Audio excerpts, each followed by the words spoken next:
Salut à tous, on se retrouve aujourd'hui pour parler du FC Barcelone en ce samedi 29 mars. On commence tout d'abord avec les photos de l'entraînement du jour pour préparer la réception du voisin de Girona demain. Ça sera 16h15, n'oubliez pas le coup d'envoi. On commence tout d'abord avec Hansi Flick sous le magnifique soleil actuellement du côté de Barcelone. On peut voir également Araujo par exemple, on peut voir de nouveau Ronald Araujo, on peut voir quelques joueurs en dessous, Fati Araujo. Il y a également Inaki Pena, donc voilà quelques photos bien sûr pour quelques joueurs pour préparer bien sûr la réception de Girona demain.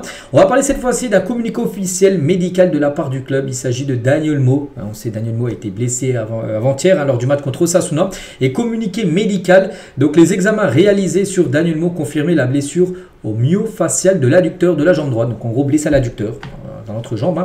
Donc la durée de son absence sera d'environ 3 semaines. Donc on l'a forfait 3 semaines Dani Olmo. Donc déjà on lui souhaite directement un bon rétablissement. Mais 3 semaines, les gars, c'est beaucoup de matchs. Surtout là que le Barça va enchaîner énormément de matchs. 3 semaines, ça équivaut à 6 rencontres. Donc 6 matchs sans Dani Olmo. C'est vrai qu'il y a 2 matchs par semaine là pour les 3 prochaines semaines. Donc il va louper beaucoup de matchs, Dani Olmo. Donc Dani Olmo risque de manquer même les 2 quarts de finale contre Dortmund, le match aller et le match retour, il devrait être forfait. Donc voici tous les matchs qui devraient manquer, les 6 matchs, il devrait faire son retour contre le Celta. Donc là, il va manquer le match demain contre Girona. Le match contre l'Atlético, c'est mercredi, c'est de la Coupe du Roi, de demi-finale retour, il y a eu 4-4 au match aller. Le match contre le Betis ne sera pas là, le match contre Dortmund ne sera pas là, Leganés non plus, Dortmund ne sera pas là. Ou peut-être vraiment s'il revient un petit peu rapidement, il pourrait peut-être rejouer ce match-là, sinon ça sera contre le Celta. Voilà son retour le 19 avril prochain, donc il va louper normalement c'est tous ces matchs-là. C'est beaucoup quand même, 6 matchs loupés alors qu'il a déjà quand même loupé pas mal. Dani Olmo, n'oubliez pas, il a déjà manqué 17 matchs cette saison, donc en tout ça va faire 23 matchs. Parce qu'il a déjà loupé 3 en raison d'inscription en tout début de saison. Il avait loupé les 3 premiers matchs de Liga parce qu'il n'était pas enregistré, souvenez-vous, ça galérait à l'enregistrer. Et aussi 14 en raison d'une blessure, et maintenant on peut même mettre 20 matchs en raison d'une blessure, vu qu'on va rajouter les 6 matchs là qu'il va louper. Donc en tout c'est 23 matchs loupés voilà, pour Dani Olmo. Donc voilà, c'est compliqué bien sûr, sa première saison bien sûr pour le joueur espagnol. L'autre donc ça parle enfin Mundo Deportivo, ça parle du calendrier infernal et par rapport peut-être à la blessure bien sûr de Dani Olmo, comme on peut voir, où c'est marqué le Barça puis des Ligas en gros, donc c'est-à-dire le Barça va jouer en gros 10 matchs en l'espace de 32 jours. 32 jours, 10 matchs, qui fait un match tous les 3 jours à peu près. Donc oui, le calendrier est infernal. C'est pour ça que voilà, des joueurs ont été blessés comme Dani Olmo lors du dernier match, Marc Casado, Inigo Martinez aussi avant la trêve, Pau Kubasi pendant la trêve. Voilà, le calendrier est totalement fou. C'est vrai que voilà, je vous l'ai un peu montré avant, mais c'est vrai que ce calendrier est totalement fou. Donc demain, n'oubliez pas, réception de Girona, demain après-midi. Concernant ce match, quelques infos. Donc Hansi Flick apportera de nombreux changements à la formation de départ contre Girona dimanche. Donc Araujo, Cubarsí, Rafinha, Lewandowski, Fermin Lopez devraient tous être titulaires. Ils étaient tous sur le banc. On se souvient, Lewandowski a commencé sur le banc. Rafinha, il n'avait pas joué, il n'était pas dispo. Cubarsí, les gars, il était encore trop incertain. Rojo, il n'avait pas joué, il revenait de l'Uruguay où il avait joué avec sa sélection. Tous ces joueurs-là devraient être titulaires demain. Pour cette rencontre, il y a noté côté en face, côté Girona. Donc Girona envisage de payer des frais de 300 000 € pour Coriol Remu, prêté par Barcelone, joue contre son club. Contre son club en gros parce qu'il appartient au Barça et le Barça l'a prêté à Girona, mais il peut normalement il n'a pas le droit de jouer, il y a une clause de peur, mais s'il joue en gros tu dois payer une amende. En gros Girona d'après le journal Sport serait prêt à payer même 300 000 € 300 000 € pour qu'il joue en gros ce match là.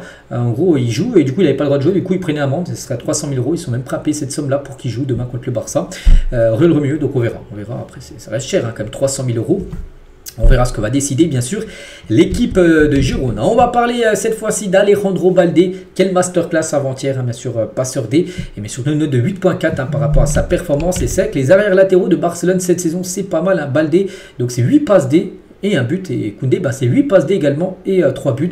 Donc si on cumule les deux, donc Balde et Koundé qui sont les deux titulaires indiscutables à droite et à gauche de la défense, et ça fait quand même 4 buts et 16 passes D si on cumule les stats des deux. C'est pas mal, c'est peut-être des défenseurs latéraux, mais c'est comme des ailiers, ils apportent beaucoup offensivement. Carlo Ancelotti, donc coach du Real Madrid, on dit pourquoi on parle du Real Madrid alors c'est un épisode du Barça, parce que bien sûr si on en parle c'est qu'il a parlé du Barça. Le Real Madrid a-t-il perdu le championnat? Non, Barcelone a l'avantage, mais nous avons le Classico encore à jouer. Voilà ce qu'il a pu dire, le Real jouera ce soir contre les Leganés.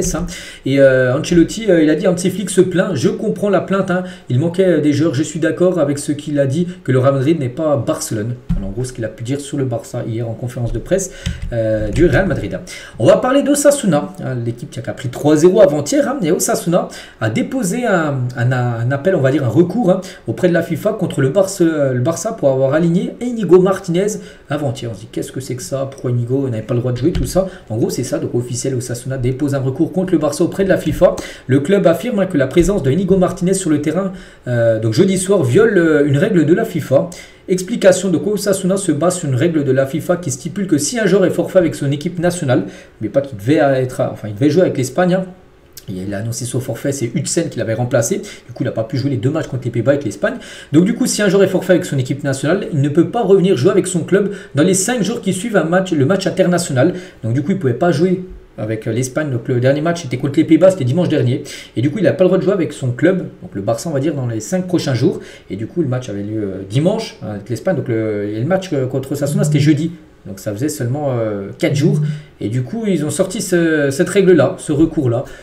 Voilà, en espérant pour eux, eux ils espèrent bien sûr que du coup le Barça perd le match sur tapis vert. Un rappel, le Barça a gagné le match 3-0. Donc après, Gérard Romero il a dit des voix de premier plan disent qu'il n'y a aucune chance que le Barça soit puni pour avoir aligné Íñigo Martínez. Jeudi soir, le club est calme par rapport à c'est pas la plainte, on va dire la plainte déposée par Osasuna. Il y a peu de chances qu'ils ont raison en gros.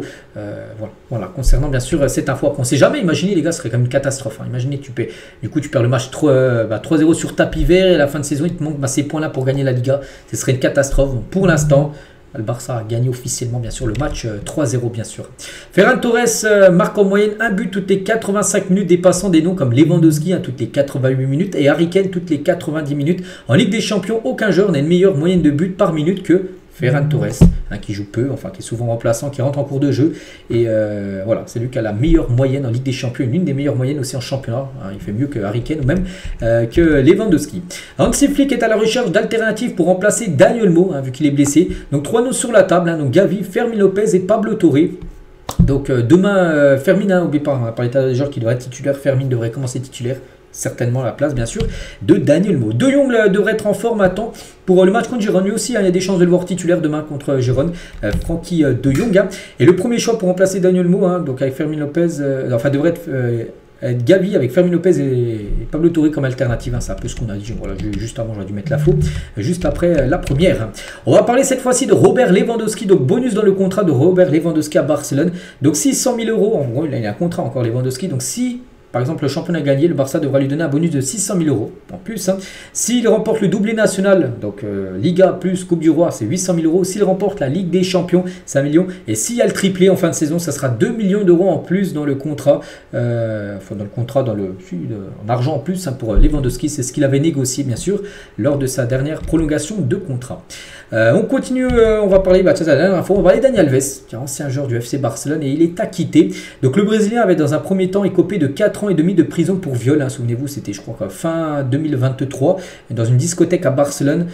Il avait été accusé d'un viol. Du coup, depuis, il était en prison. Il devait faire 4 ans et demi en prison et du coup, il est sorti de prison. Après avoir fait appel, Dani Alves a vu sa condamnation être annulée. La justice a jugé qu'il n'y avait pas suffisamment d'éléments pour maintenir sa condamnation. Voilà des nouvelles de l'ancien joueur du FC Barcelone. On finit avec ça aujourd'hui. Donc voilà ce qu'il y avait à dire. On se retrouve nous demain, bien sûr. Demain dimanche, on fera l'avant-match bien sûr de la rencontre contre Girona. Et je vous souhaite un très bon samedi et à demain.